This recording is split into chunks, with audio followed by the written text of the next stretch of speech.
Vous êtes plus d'un millier dans 32 pays à avoir rejoint ce grand mouvement de création artistique qui est Créafest. Seul ou à plusieurs, vous êtes en train de créer une œuvre que vous a inspiré le thème de cette édition 2022. On part à la rencontre de plusieurs d'entre vous. Allez, connexion.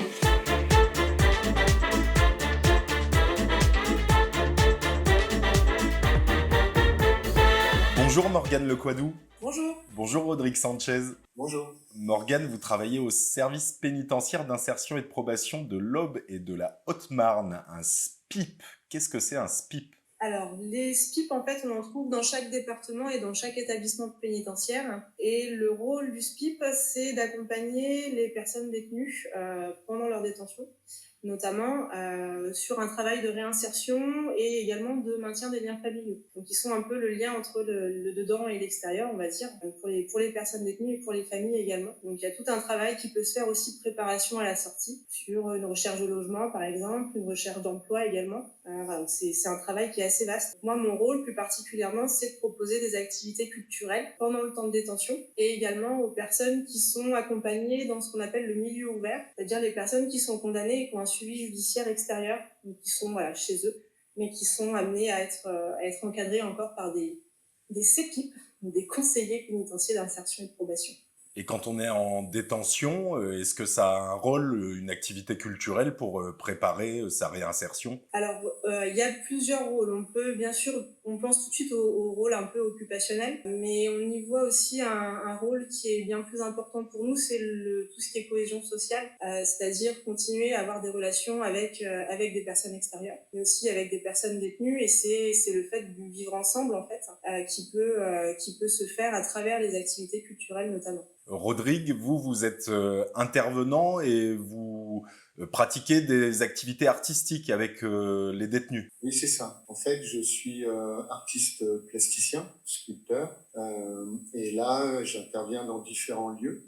Je suis indépendant et effectivement à Villenox, là, l'idée c'était de mettre un projet d'atelier à partir de la sculpture. Donc, on travaille essentiellement à partir de la terre, et une fois de plus, c'est aussi de voir comment par l'art, par la pratique artistique, il va y avoir des nouvelles questions, des nouveaux échanges, des nouveaux partages qui vont opérer. Donc ça va aussi les sortir entre guillemets, d'une espèce de routine, parce qu'on va solliciter un questionnement autre, parce qu'on va voir des images d'œuvres d'art d'artistes, et aussi dans leur pratique, après, c'est un moyen de montrer toutes les personnes qui sont à l'extérieur aussi, qui ne font pas que être en détention, soi-disant rien faire, mais que aussi il y a quelque chose qui peut les valoriser, voire même faire un autre lien sous une autre forme avec leur famille. Donc là, ce sont 4 détenus de Villenox qui participent à Créafest. Au début, ils étaient 7 inscrits.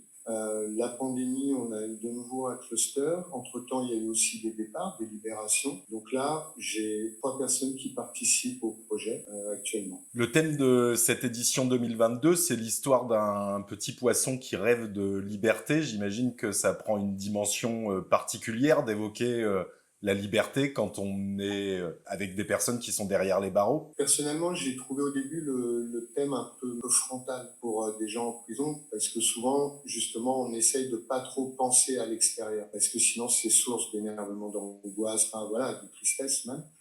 Et du coup, nous, l'objet, ça a été un peu de détourner ce poisson qui rêve de liberté. En fait, il peut faire tout et n'importe quoi. Et donc, essayer d'extrapoler la chose pour partir dans un imaginaire autre. Voilà, et d'essayer de sortir réellement, de prendre mot à mot la proposition. Là, c'était aussi intéressant de voir comment on pouvait détourner un sujet, tous les angles possibles pour pouvoir interpréter en fait cette proposition.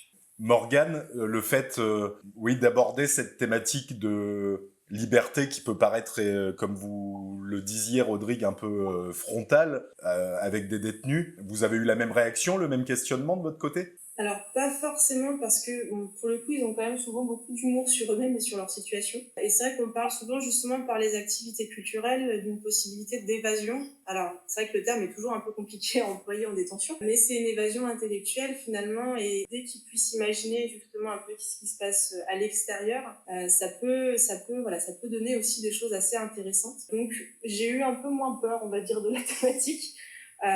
Parce que souvent, en tout cas sur les contacts que j'ai pu avoir, le terme d'évasion les fait doucement sourire quand on leur en parle. Est-ce qu'ils ont rigolé à la découverte du thème, justement, alors, Rodrigue? Oui, oui, et c'est là où moi, du coup, j'ai accompagné ce mouvement humoristique en les sollicitant pour qu'ils le poussent le plus loin possible. Et donc, oui, il y a une production qui est pleine d'humour, pleine d'imaginaire et en même temps assez surprenante.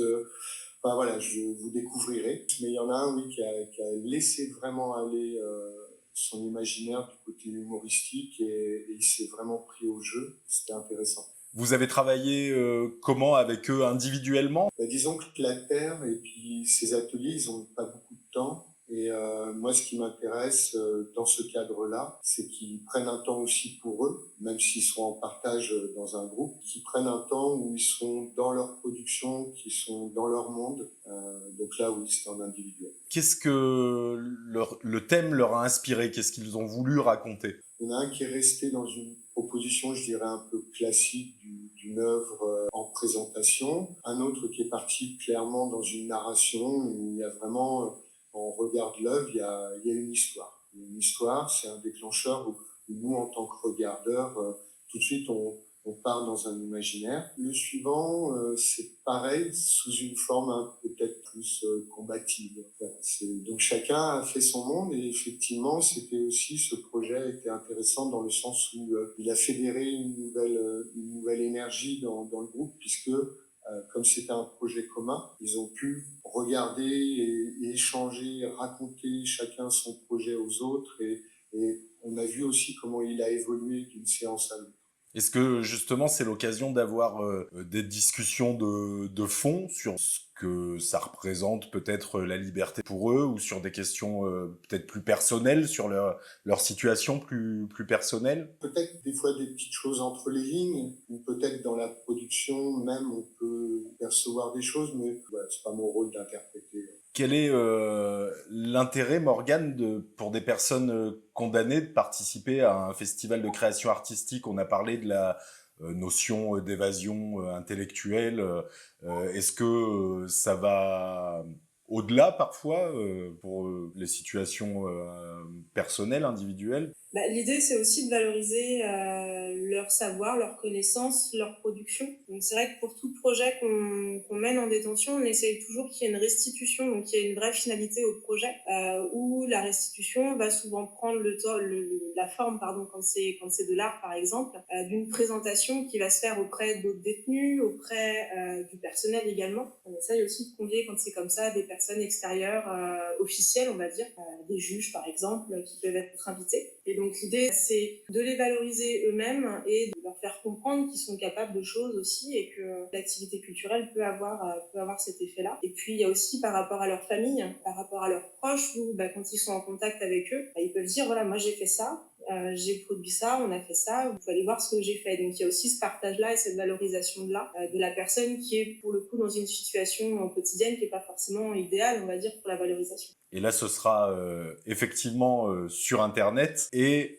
diffusé donc dans le monde entier, mais avec des participants dans 32 pays. Il y a une dimension internationale. Ça peut avoir du sens. Il peut y avoir du sens en montrant l'humanité finalement de ces personnes. C'est ça, parce que souvent on dit que les personnes qui sont derrière les murs, elles sont derrière les murs et puis on n'y pense plus trop jusqu'à ce qu'elles ressortent. Là, c'est de montrer qu'elles existent aussi et qu'elles existent en commun avec tout le monde dans la société.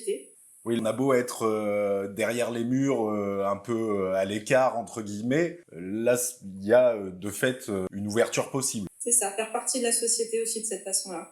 Rodrigue, donc les œuvres que proposeront le groupe que vous accompagnez donc sont toutes des sculptures? Oui, c'est ça. C'est de la terre, mais là, ils ont fait la demande aussi, il va y avoir de la couleur. Donc, ça sera des terres peintes. Comment ça s'est fait, le choix de la sculpture et de travailler la terre? Il y a une intention particulière? Alors, moi, c'est mon médium. Donc, déjà, moi, en tant que sculpteur, je travaille cette matière. Je travaille aussi l'assemblage. Et aussi, la terre, je trouve que c'est une matière qui est très intuitive, très sensorielle, qui justement a des possibilités de perdre un peu le contrôle, d'être surpris soi-même de la production qu'on est en train de réaliser. Et ça m'intéresse beaucoup. Est-ce que vous voyez justement des attitudes changer au fur et à mesure du travail que vous pouvez mener avec eux? Oui, oui, pas pour tous, mais pour certains, ouais, il y a une fierté, clairement, ça s'exprime. Et aussi le visage, enfin voilà, il y a quelque chose d'assez rayonnant, il y a de vrais sourires, oui, oui, ça bouge. On allume une petite lumière. En tout cas, ça participe. Le projet qui est complètement intégré dans une autre dimension, il y a une sensation un peu, on tombe les murs. Enfin, voilà, ça les amuse beaucoup de savoir qu'ils vont faire partie d'un projet qui concerne 32 pays, de tout un tas de générations. Et c'est voilà, c'est exactement ce que disait Morgane. Ils sont donc dans la société et dans l'humanité. Merci Morgane, merci Rodrigue. Merci à vous. Merci. Et rendez-vous le 15 juin pour découvrir la sélection officielle de CréaFest 2022.